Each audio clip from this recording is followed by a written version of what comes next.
Afternoon. Um, just a quick one, not to do with crop coppers, but this is yesterday's Cambridge News. Daniel Zietner uh, actually says here Cambridge's Labour MP.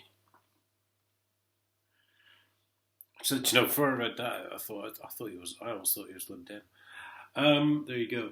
Right. So Tory sleaze is not new, but it's back, and this week was most depressing.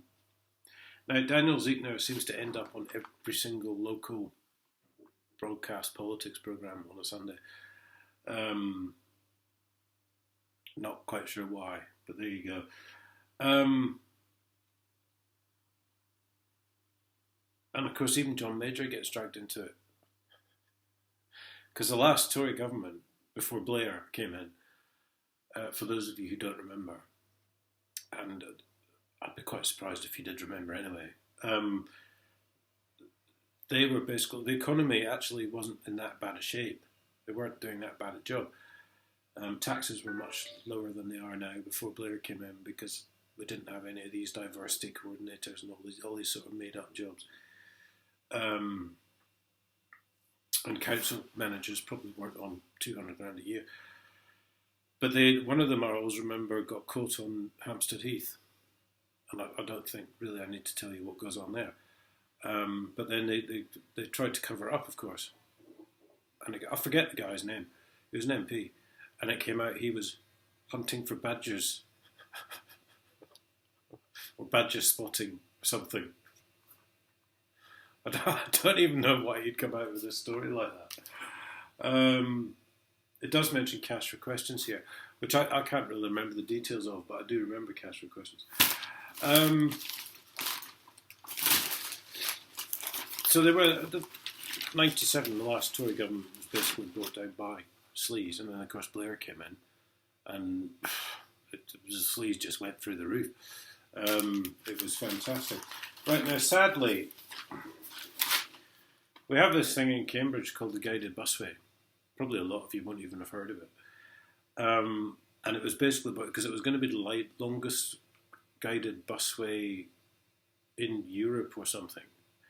So, of course, all these councillors were clamouring to put their name on it. Specifically, Councillor Ian Bates, who was head councillor, but I got him bumped to being in charge of the busway councillor, because when all this story came out about the 25 years worth of theft from the public purse, blah blah blah, John Major, etc. and so forth.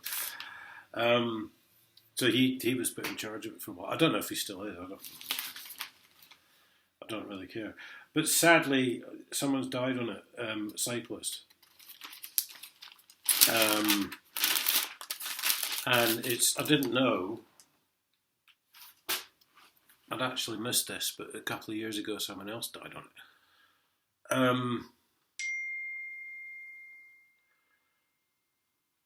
So basically, they had a thing called the cast iron rail project, because this guided busway was built on an old railway, and they were going to rejuvenate the railway lines, because it runs from Huntingdon right through to Cambridge, you see.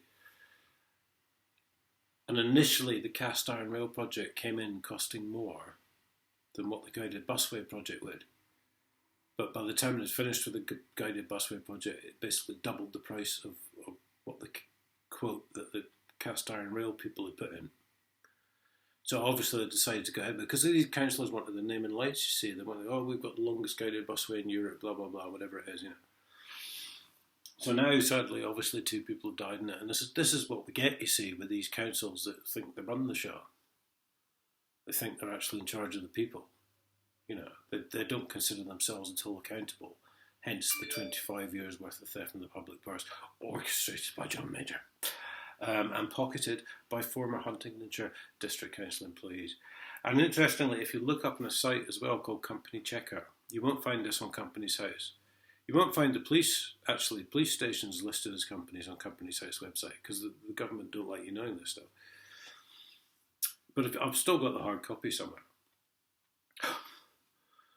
But if you look up this Company Checker site, you'll find Huntingdon Council, I think it was called, and it's actually based in the town hall in St Ives, not in Huntingdon. Even though, obviously, the big council building is in Huntingdon. And this is where they laundered all the money, of course. Anyway, stole the money. So that is, yeah, I really think that these councillors now who voted for this thing and put this thing through should be held to account for these deaths. Because to me, that's we could have had that railway line in there for half the cost.